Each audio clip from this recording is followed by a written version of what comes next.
ఒక్కసారి మనం ఒక పరిస్థితిని ఊహించుకుందాం. ఇంట్లో సోఫాలో చాలా ప్రశాంతంగా కూర్చున్నాం.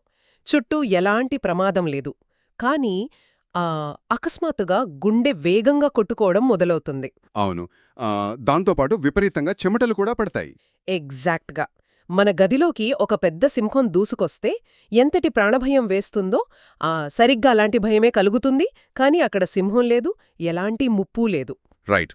కేవలం మన మెదడులోని ఒక చిన్న వలయం తప్పుగా పనిచేయడం వల్ల శరీరం అంత భయంకరమైన ప్రతిస్పందననిస్తోంది. కరెక్ట్. ఈనాటి మన లోతైన విశ్లేషణలో మనం సరిగ్గా ఇలాంటి విషయాల గురించే మాట్లాడుకోబోతున్నాం. మన ముందున్న వైద్యపరమైన ఆధారాలు మరియు పరిశోధన పత్రాలను ఆధారంగా చేసుకుని అసలు మనిషి మెదడుకు శరీరానికి మధ్య జరిగే ఈ విచిత్రమైన రసాయన యుద్ధం ఎలా ఉంటుందో విశ్లేషిద్దాం. ఖచ్చితంగా. సాధారణ ఒత్తిడికి, తీవ్రమైన మానసిక వ్యాధికి మధ్య గీత ఎక్కడ గీయాలి, వీటికి ఆధునిక వైద్యంలో ఎలాంటి పరిష్కారాలున్నాయనేది తెలుసుకుందాం. రైట్. సరే, ముందుగా దీన్ని కొంచెం విడమర్చి చూద్దాం. ఈ పత్రాలు మానసిక ఆరోగ్యానికి సంబంధించి అసలు ఎలాంటి దృక్పథాన్ని ఇస్తున్నాయి? ఈ పరిశోధనా పత్రాలను లోతుగా అధ్యయనం చేస్తే మనకు అర్థమయ్యే అతిపెద్ద విషయమేంటంటే, మానసిక సమస్యలు అనగానే అవి కేవలం ఆలోచనలు లేదా వ్యక్తిగత బలహీనతలు అనుకోవడం చాలా పెద్ద పొరపాటు. అవునవును. సమాజంలో సాధారణంగా అలాగే అనుకుంటారు. సదే కదా.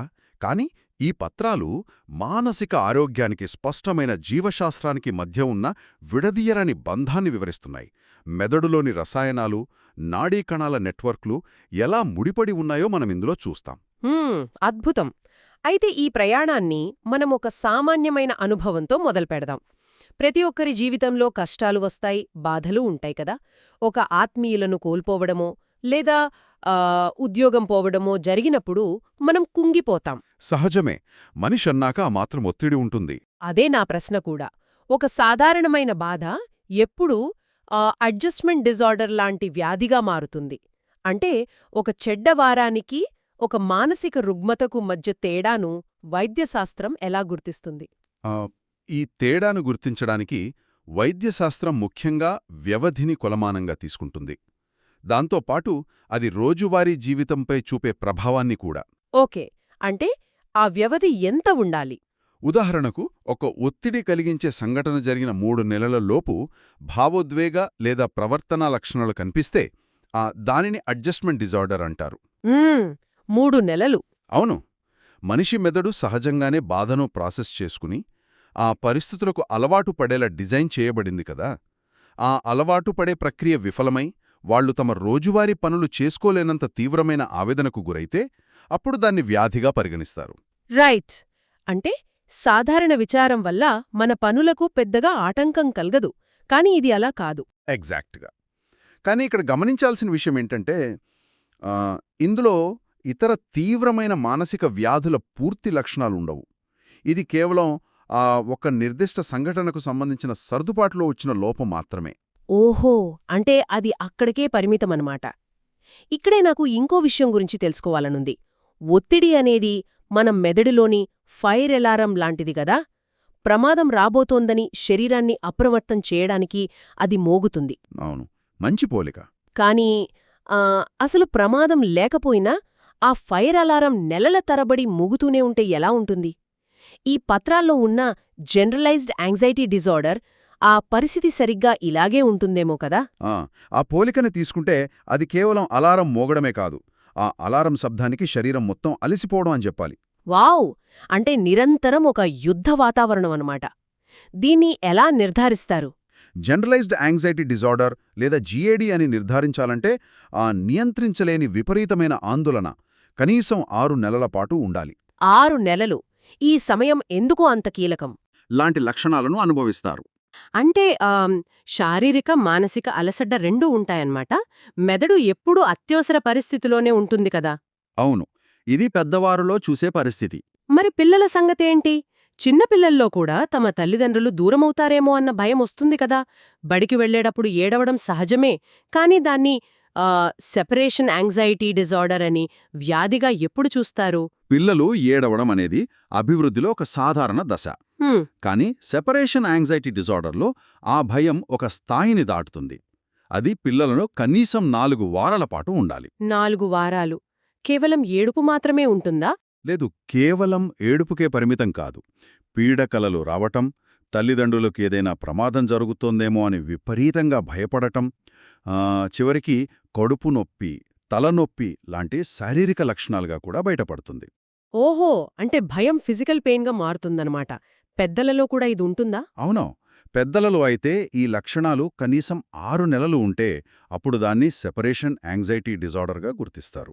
మీరు ఈ శారీరక లక్షణాల గురించి ప్రస్తావించారు కాబట్టి ఇక్కడ ఒక ముఖ్యమైన ప్రశ్న వస్తుంది.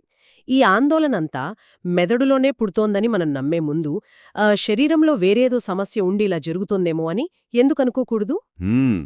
ఇక్కడ అత్యంత ఆసక్తికరమైన విషయం ఏంటంటే వైద్యులు ఎప్పుడూ ముందుగా శారీరక కారణాలను తోసిపుచ్చాలి. అవునా? ఎందుకు? ఎందుకంటే థైరాయిడ్ గ్రంథి అతిగా పనిచేసే హైపర్ థైరాయిడిజం లాంటి పరిస్థితులున్నాయి కదా, అవి అచ్చం ఆందోళన లాంటి లక్షణాలనే ఇస్తాయి. గుండె దడ, చెమటలు పట్టడం అన్నీ అందులోనూ ఉంటాయి. ఓకే. అలాగే కొన్ని మందుల వాడకం లేదా మాదక ద్రవ్యాల ఉపసంహరణ అంటే విడ్రాయల్ సమయంలో కూడా శరీరం ఇలాగే స్పందిస్తోంది. కాబట్టి వైద్య పరీక్షలు చేసి శారీరక కారణాలు లేవని నిర్ధారించుకున్న తర్వాతే దీన్ని ప్రైమరీ యాంగ్జైటీ డిజార్డర్గా పరిగణిస్తారు. రైట్. చాలా క్లియర్గా ఉంది. మనం ఇప్పటివరకు ఆందోళన నెమ్మదిగా మనల్ని ఎలా ఆవహిస్తోందో మాట్లాడుకున్నాం. కానీ ఈ ముప్పు బయట ప్రపంచం నుండి కాకుండా భయం ఒక శారీరక దాడిలాగా అకస్మాత్తుగా విరుచుకుపడితే ఎలా ఉంటుంది? అంటే పానిక్ అటాక్ గురించి అడుగుతున్నారా? అవును. మనం ముందుగా మాట్లాడుకున్న సింహం దాడి లాంటి పరిస్థితి. ఈ పానిక్ డిజార్డర్ అనేది నిజంగా అంత భయంకరంగా ఉంటుందా? ఖచ్చితంగా. పానిక్ అటాక్ వచ్చిన వ్యక్తికి ఆ క్షణంలో తాము చనిపోతున్నామనే నమ్మకం కలుగుతుంది. అకస్మాత్తుగా ఊహించని విధంగా తీవ్రమైన భయం ముంచుకొస్తుంది. అంటే లక్షణాలు ఎలా ఉంటాయి? గుండె వేగంగా కొట్టుకోవడం, ఊపిరి ఆడకపోవడం, ఛాతీలో నొప్పిలాంటి కార్డియోపాల్మనరీ లక్షణాలుంటాయి. దాంతోపాటు వణుకు, తల తిరగడం లాంటి నాడీ సంబంధిత లక్షణాలు కూడా నిమిషాల్లోనే తీవ్రస్థాయికి చేరుతాయి. బాబోయ్! ఇవి వింటుంటే ఎవరికైనా హార్టటాక్ వస్తుందేమో అన్నట్టుగా ఉంది కదా? అవును. చాలామందిది గుండెపోటు అనుకుని ఎమర్జెన్సీ వార్డుకు పరిగెత్తుతారు కూడా. కానీ అక్కడ డాక్టర్లు ఎమర్జెన్సీ టెస్ట్లన్నీ చేసి మీ గుండె బాగానే ఉంది, రిపోర్ట్స్ అన్నీ నార్మల్ అంటారు కదా. గుండె బాగానే ఉన్నప్పుడు మరి సమస్య ఎక్కడుంది? దీనివల్ల వాళ్ళ జీవితం ఎలా మారిపోతుంది? సమస్య గుండెలో లేదు. మెదడులో భయాన్ని పసిగట్టే అమిగ్డాలా అనే భాగం తప్పుడు సంకేతాలివ్వడంలో ఉంది. అయితే ఈ దాడుల కంటే భయంకరమైనది ఆ దాడుల తర్వాత వచ్చే భయం. దాడుల తర్వాత వచ్చే భయమా? అంటే మరలా ఆ పానిక్ అటాక్ ఎప్పుడు, ఎక్కడ వస్తుందో అని రోగులు నిరంతరం భయపడుతూ తమ కార్యకలాపాలను బాగా తగ్గించుకుంటారు. దీన్నే అగోరాఫోబియా అంటారు. అగోరాఫోబియా. రైట్. రద్దీగా ఉండే ప్రాంతాలు, పబ్లిక్ ట్రాన్స్పోర్ట్ లాంటి ప్రదేశాల్లో ఇరుక్కుపోతామేమో, ఒకవేళ పానిక్ అటాక్ వస్తే సహాయం దొరకదేమో అన్న తీవ్రమైన భయం వాళ్లను వెంటాడుతుంది. బయటపడలేమేమో అనే భయంతో ఇళ్లు వదిలి బయటకు రావడం కూడా మానేస్తారు. వావ్! అంటే ఒక అదృశ్యమైన జైలును వారంతట వారే నిర్మించుకుంటారన్నమాట. బయటకు వెళ్లాలంటే భయం, అగోరాఫోబియా. అయితే నలుగురిలో మాట్లాడాలంటే భయం, సోషల్ యాంగ్జైటీ డిజార్డర్ అంటారు కదా. ఇది కేవలం సిగ్గుపడటం లాంటిదేనా లేక అంతకంటే ఎక్కువ? ఇది కేవలం సిగ్గుపడటం కాదు. ఇతరులు తమని విమర్శిస్తారేమో, నెగటివ్గా జడ్జ్ చేస్తారేమో, లేదా తాము నలుగురిలో అవమానాల పాలవుతామేమో అనే నియంత్రించలేని తీవ్రమైన ఆందోళన. ఇది వారి కెరీర్నో, సంబంధాలనో దారుణంగా దెబ్బతీస్తుంది. అర్థమవుతోంది. మరి ఈ భయమంతా మనుషుల గురించో, పరిస్థితుల గురించో కాకుండా నిర్దిష్టమైన వస్తువుల మీద ఉంటే, ఉదాహరణకు సాలిడులు, పాములు లేదా ఎత్తులంటే ఉండే స్పెసిఫిక్ ఫోబియా. నాకు చిన్న అనుమానం. చెప్పండి. సాలీడు అంటే భయం ఉంటే సాలీడికి దూరంగా ఉంటే సరిపోతుంది కదా. దానికొక వ్యాధి అని పేరు పెట్టడం ఎందుకు? నిజమే. కొన్ని భయాలను సులభంగా దూరం పెట్టొచ్చు. కానీ ఉదాహరణకు ఇంజెక్షన్ అంటే ఫోబియా ఉన్న వ్యక్తికి ప్రాణాపాయం వచ్చినప్పుడు మందు ఇవ్వాలంటే ఎలా? కరెక్ట్. అది పెద్ద సమస్యే. లేదా ఎత్తైన భవనాల్లో పనిచేయాల్సిన పరిస్థితి వస్తే ఎలా? ఆ భయం వారి జీవితాన్ని శాసించడం మొదలుపెడితే దానికి చికిత్స అవసరం. అవును. దీనికి చికిత్స ఎలా చేస్తారు? దీనికి exposure based cognitive behavioural therapy అనేది దీర్ఘకాలంగా అత్యంత ప్రభావవంతమైన చికిత్స. అంటే ఇందులో రోగిని నెమ్మదిగా చాలా సురక్షితమైన వాతావరణంలో వారు భయపడే వస్తువులకు గురిచేస్తారు. తద్వారా ఆ పరిస్థితి ప్రమాదకరం కాదని మెదడుకు తిరిగి నేర్పిస్తారు, రీప్రోగ్రామ్ చేస్తారు. ఓహో, అంటే మన మెదడుకున్న కండిషనింగ్ని విచ్ఛిన్నం చేయడమన్నమాట. సరే, మనం ఇప్పటివరకు బయట ప్రపంచం నుండి వచ్చే ముప్పు గురించి మాట్లాడుకున్నాం కదా. కానీ ఆ ముప్పు బయట కాకుండా మన లోపలే ఉంటే, మన లోపలంటే అంటే అసలు అదుపు చేయలేని అవాంఛిత ఆలోచనలతో మెదడు ఒక లూప్లో ఇరుక్కుపోతే ఎలా ఉంటుంది? ఉదాహరణకు ఆబ్సెసివ్ కంపల్సివ్ డిజార్డర్, అదే ఓసీడీ. చాలామంది తమ డెస్క్ నీట్గా పెట్టుకుంటే వాళ్ళకి ఓసీడీ ఉందని జోకులు వేస్తుంటారు కదా. అసలు ఓసీడీ అంటే అదేనా? అది సమాజంలో ఉన్న అతిపెద్ద అపోహ. డెస్క్ శుభ్రంగా ఉంచుకోవడం ఒక అలవాటు, దానివల్ల ఆనందం వస్తుంది. కానీ ఓసీడీ అనేది ఒక నరకం. నరకమా? ఎందుకలా? ఇందులో రోగికి పదే పదే వచ్చే భయంకరమైన అవాంఛిత ఆలోచనలుంటాయి. వీటిని అబ్సెషన్స్ అంటారు. ఉదాహరణకు, చేతులకు ఏదో అంటుకుందనే భయం. ఆ ఆలోచన వల్ల కలిగే తీవ్రమైన ఆందోళనను తగ్గించుకోవడానికి వారు మళ్లీ మళ్లీ కొన్ని పనులు చేస్తుంటారు. అవే కంపల్షన్స్. రైట్, అంటే పదే పదే చేతులు కడుక్కోవడం లాంటివన్నమాట. అవును, చేతులు తోలు ఊడిపోయేలా కడుక్కోవడం లాంటివి చేస్తారు. వారు చేస్తున్నది అసంబద్ధం అని వారికి తెలిసినా ఆపలేరు. ఎందుకు ఆపలేరు? అంటే మనుషులు తమ ఆలోచనలను తామే నియంత్రించుకోలేరా? అసలు మెదడు ఆ లూప్లో ఎందుకిరుక్కుపోతుంది? ఎందుకంటే ఇక్కడ సమస్య కేవలం ఆలోచనల పద్ధతిలో లేదు, మెదడులోని రసాయన వలయాల్లో ఉంది. ముఖ్యంగా ఫ్రంటల్ లోబ్ మరియు బేసల్ గ్యాంగ్లియా మధ్య సమాచార మార్పిడిలో ఒక అవాంతరం ఏర్పడుతుంది. అంటే ఒక రకంగా షార్ట్ సర్క్యూట్ లాంటిదా? దాదాపుగా. మెదడులోని గేర్ షిఫ్ట్ అవ్వకుండా ఒకే గేరులో ఇరుక్కుపోయినట్లు అన్నమాట. అందుకే ఇది కేవలం మనసు మార్చుకుంటే పోయే సమస్య కాదు, దీనికి వైద్యపరమైన జోక్యం ఖచ్చితంగా అవసరం. వావ్! అలాగే ఒక తీవ్రమైన గాయం లేదా ప్రమాదం జరిగిన తర్వాత వచ్చే ఆలోచనల లూప్ గురించి కూడా ఈ పత్రాల్లో చూశాను.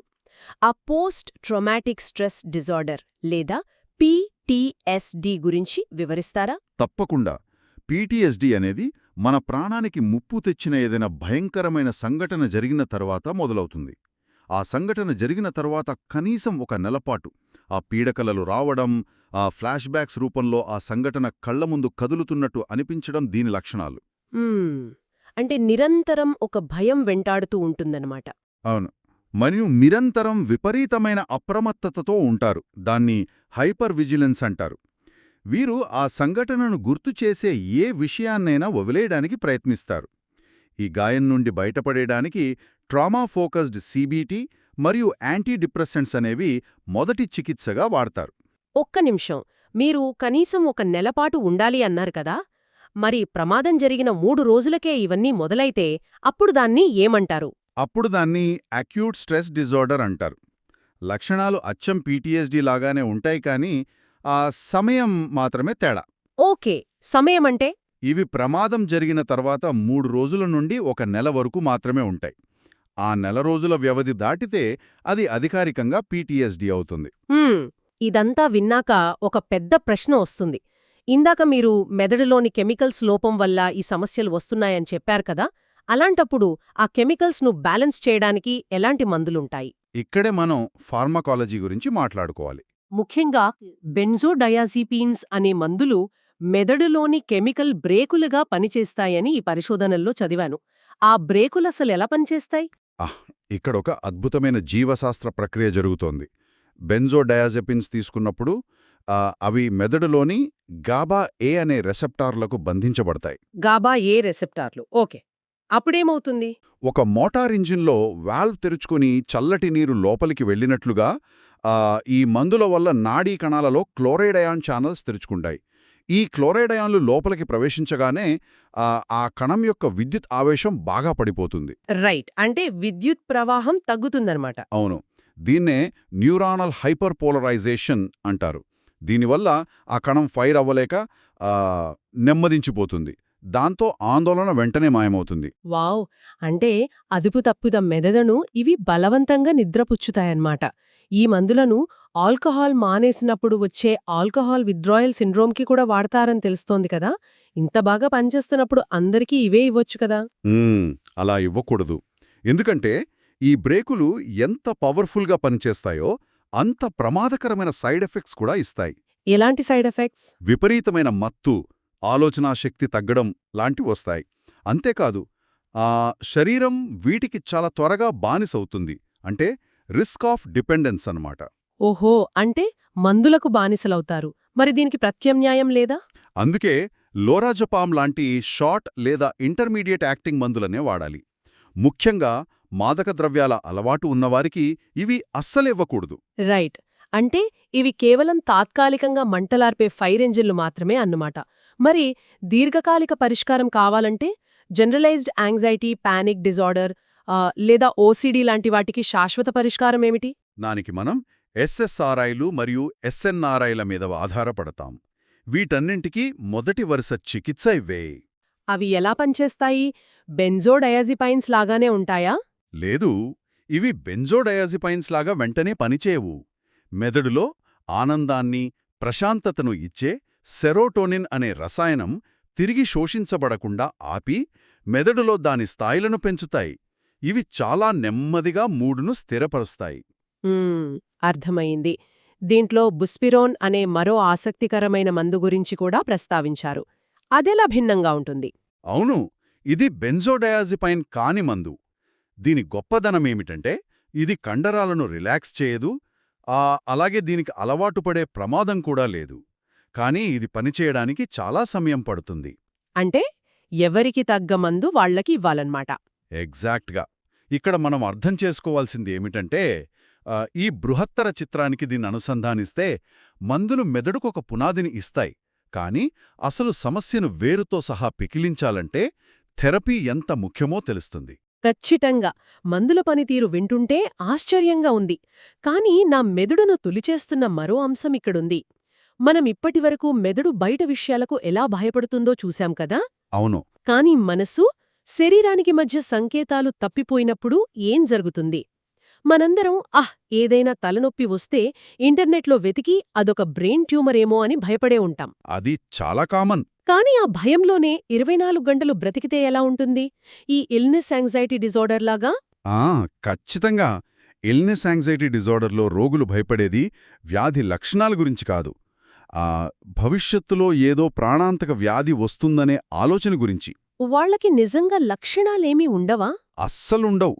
వారికి ఎలాంటి లక్షణాలు ఉండవు. డాక్టర్లు అన్ని పరీక్షలు చేసి మీకెలాంటి వ్యాధి లేదు అని చెప్పినా వారు నమ్మలేరు. ఆ భయం వారి జీవితాన్ని పూర్తిగా ఆక్రమిస్తుంది. మరి రోగులకు నిజంగానే శారీరక లక్షణాలు ఉండి వాళ్లు దాని గురించి విపరీతంగా భయపడితే దాన్ని సొమాటిక్ సిమ్టమ్ డిజార్డర్ అంటారు కదా. దీనికి పరిష్కారమేమిటి? వాళ్లకి ఎలా నమ్మకం కలిగించాలి? ఇది కొంచెం కాంప్లెక్స్. వారికి నిజంగానే నొప్పులు లక్షణాలుంటాయి, కానీ వారి ఆందోళన ఆ లక్షణాల తీవ్రతను 10 రెట్లు పెంచుతుంది. దీనికి అద్భుతమైన కానీ వినడానికి కొంచెం వింతగా అనిపించే చికిత్స ఉంది. వింతగా అనిపించే చికిత్స? అదేంటది?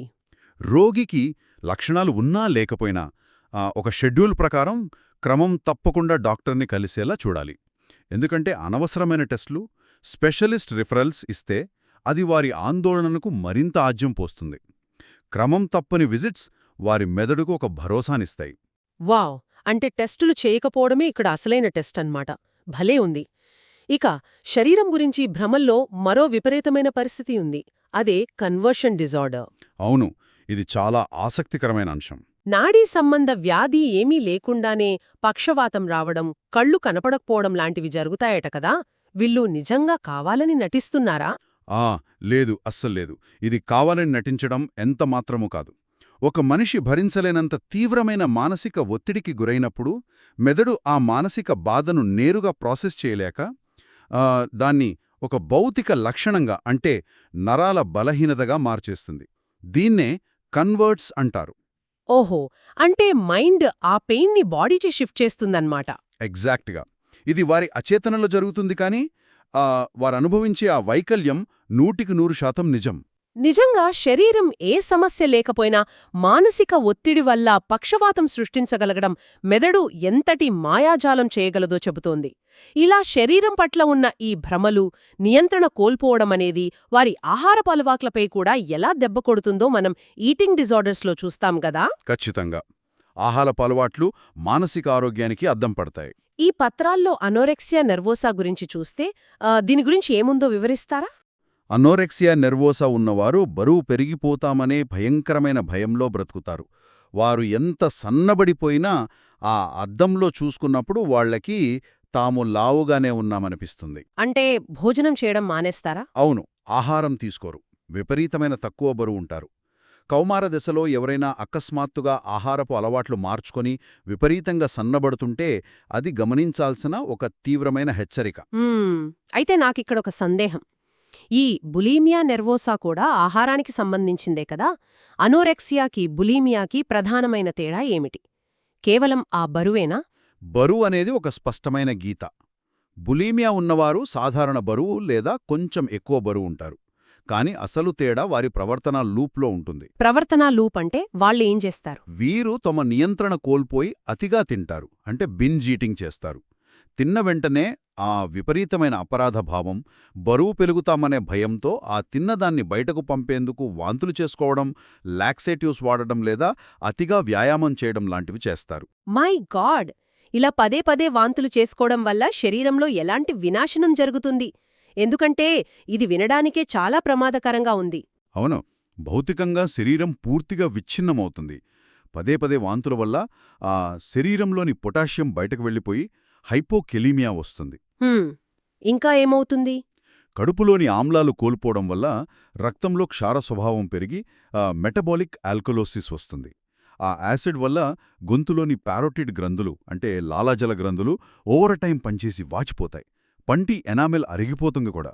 ఓ, వాట్ ఏ నైట్మేర్! అంతేకాదు, గొంతులో వేలు పెట్టుకుని వాంతులు చేసుకోవడం వల్ల చేతి వెనుక భాగంలో గాయాలవుతాయి. హృదయ స్పందనలు పెరగడం, బీపీ పడిపోవడం జరుగుతాయి. దీనికి సమగ్రమైన న్యూట్రిషన్ ప్లాన్తో పాటు ఫ్లూఆక్సిటిన్ అనే SSRI మందును ఉత్తమమైన చికిత్సగా వాడతారు. రైట్, ఇదంతా ఒక సైకిల్ లాగుందన్నమాట. మరి ఈ వాంతులు చేసుకునే పనులు చెయ్యకుండా కేవలం అతిగా తింటే? దాన్నే బింజ్ ఈటింగ్ డిజార్డర్ అంటారు. ఇది అత్యంత సాధారణమైన ఈటింగ్ డిజార్డర్. ఇందులో విపరీతంగా అతిగా తినడం ఉంటుంది. కానీ ఇందాక మనం చెప్పుకున్న పరిహార చర్యలు, అంటే వామతులు చేసుకోవడం లాంటివి ఉండవు. ఇది వింటుంటే మన శరీరం మీద మనకుండే అవగాహన ఎంత విచిత్రమైనదో అర్థమవుతోంది. తమ రూపంలో అసలు లేని లోపాన్ని ఉన్నట్లుగా ఊహించుకుని అద్దం ముందు గంటల తరబడి బాధపడే బాడీ డిస్మార్ఫిక్ డిజార్డర్ కూడా ఇదే కోవలోకి వస్తుంది కదా? అవును, అది కూడా కంట్రోల్ అండ్ పర్సెప్షన్ ఇష్యూనే. ఇక ఈ పత్రాల్లో నాకత్యంత విచిత్రంగా అనిపించిన మరో పరిస్థితి పీకా. ఆహారం కాని వస్తువులను, అంటే మట్టి, చాక్పీస్ లేదా కాగితం లాంటివి తినాలనే కోరిక రావడం. ఇదెందుకొస్తుంది అసలు? పీకా అనేది తరచుగా శరీరంలో ముఖ్యమైన పోషకాలు లోపించినప్పుడు వచ్చే ఒక రక్షణ చర్య లాంటిది. ముఖ్యంగా ఐరన్, అంటే ఐరన్ డెఫిషియన్సీ అనీమియా లేదా జింక్ లోపం వల్ల ఇదొస్తుంది. పిల్లల్లోనే వస్తుందా ఇది? గర్భధారణ సమయంలో కూడా మహిళల్లో ఈ ఖనిజాల అవసరం పెరుగుతుంది కదా. కాబట్టి వారిలో ఈ పరిస్థితి ఎక్కువగా కనిపిస్తుంది. శరీరం ఆ లోపాన్ని తీర్చుకోవడానికి మట్టిలాంటివి తినాలనిపిస్తుంది. చాలా వింతగా అనిపిస్తుంది, కానీ దీని వెనుక బయాలజీ ఉందన్నమాట. మన విశ్లేషణ చివరి దశకు చేరుకుంటున్నాం. మనం ఇప్పటిదాకా ఆలోచనలు, భయాలు, భ్రమల గురించి మాట్లాడుకున్నాం. అవును. కాని ఈ పరిశోధనా పత్రాలు ముగింపుగా మొత్తం మెదడు పనితీరు అకస్మాత్తుగా మారిపోయే రెండు భిన్నమైన పరిస్థితుల గురించి వివరించాయి కదా. అవి డెలీరియం మరియు డెమెన్షియా. ఈ రెండింటికీ ఉన్న ముఖ్యమైన తేడాను శ్రోతలకు వివరిస్తారా? ఈ రెండు గందరగోళానికి గురిచేసేవే, కాని వీటి స్వభావం పూర్తిగా వేరు. డెలీరియం అనేది ఒక భయంకరమైన తుఫాను లాంటిది. తుఫాను ఎలా? ఇది అకస్మాత్తుగా వస్తుంది. ఇందులో రోగి స్పృహ హెచ్చుతగ్గులకు లోనవుతుంది. ఒక క్షణం బాగానే ఉంటారు, మరుసటి క్షణం ఎక్కడున్నారు, ఏం జరుగుతోందో అర్థంగాని గందరగోళంలో పడతారు. దీనికి కారణాలేమై ఉంటాయి? ఇది ఇన్ఫెక్షన్ను లేదా మందుల దుష్ప్రభావాల వల్ల వస్తుంది. కాని ఇది తాత్కాలికం, అంటే రివర్సిబుల్ అన్నమాట. సరైన కారణం కనిపెడితే ఇది తగ్గిపోతుంది. తీవ్రమైన ఆందోళన, భ్రాంతులు వచ్చినప్పుడు హలోపెరిడాల్ లాంటి తక్కువ మోతాదు యాంటీసైకోటిక్స్ వాడతారు. రైట్. మరి డెమెన్షియా విషయానికొస్తే? డెమెన్షియా అనేది తుఫాను కాదు, ఒక నెమ్మదైన చీకటి అని చెప్పొచ్చు. ఇది చాలా నెమ్మదిగా వస్తుంది. ఇది శాశ్వతం. మరియు ఇందులో డెలీరియంలాగా స్పృహలో హెచ్చుతగ్గులు ఉండవు. ఇది మెదడు కణాల శాశ్వత క్షీణతకు సంకేతం. ఈ సుదీర్ఘమైన విశ్లేషణ ముగించే ముందు ఇదంతా విన్నాక ఒక విషయం మనకు చాలా స్పష్టంగా అర్థమవుతుంది. మనమిన్నాళ్ళు మానసిక వ్యాధులు అంటే కేవలం మనసులోని బలహీనతలు అనుకున్నాం. అవును, అది చాలా తప్పు. ఈ పత్రాలు నిరూపిస్తున్నది ఏమిటంటే వాటి వెనుక స్పష్టమైన జీవశాస్త్రం, న్యూరోట్రాన్స్మిటర్ల పరుగుపందెం, ఎలక్ట్రికల్ వలయాల వైఫల్యాలున్నాయి. ఒక చిన్న రసాయన మార్పు ఒక మనిషిని రోజంతా భయంతో వణికిపోయేలా చేయగలదు, లేదా అసలు లేని సింహాన్ని కళ్ళెందుట నిలబెట్టగలదు. ఖచ్చితంగా. ఈ బృహత్తర చిత్రాన్ని చూసినప్పుడు నాకొక ఆలోచింపజేసే ప్రశ్న తలెత్తుతోంది. చెప్పండి. మన మెదడులోని చిన్న చిన్న రసాయన మార్పులు మనం చూసేదాన్ని, అనుభూతి చెందేదాన్ని, ఆ చివరకు మన శరీర ఆకృతి గురించి మనం నమ్మే వాస్తవాన్ని కూడా పూర్తిగా మార్చేయగలవు అని ఇవాళ తెలుసుకున్నాం కదా. అవును. మరి మనం ప్రతిరోజూ నిజం అనుకుని అనుభవిస్తున్న ఈ వాస్తవికత అంతా కూడా కేవలం మన మెదడులోని కొన్ని కెమికల్స్ ఆడుతున్న నాటకమేనా? అసలు ఈ రసాయనాలకు, నాడీకణాలకు అతీతమైన స్వచ్ఛమైన మనసు అనేదొకటుందా? వావ్! నిజంగా అదొక అద్భుతమైన నిద్రలేపే ప్రశ్న. మన ఎముకలు విరిగినప్పుడు ఎక్స్రే తీసి చూసినంత స్పష్టంగా ఎప్పటికైనా మన ఆలోచనలను, ఈ రసాయన నాటకాలను కూడా ఏదైనా స్కాన్ చేసి చూడగలమా లేదా అనేది కాలమే నిర్ణయించాలి. ఈ లోతైన విశ్లేషణను మీరే ప్రశ్నించుకునే ఈ ఆలోచనతో ఇక్కడే ముగిద్దాం.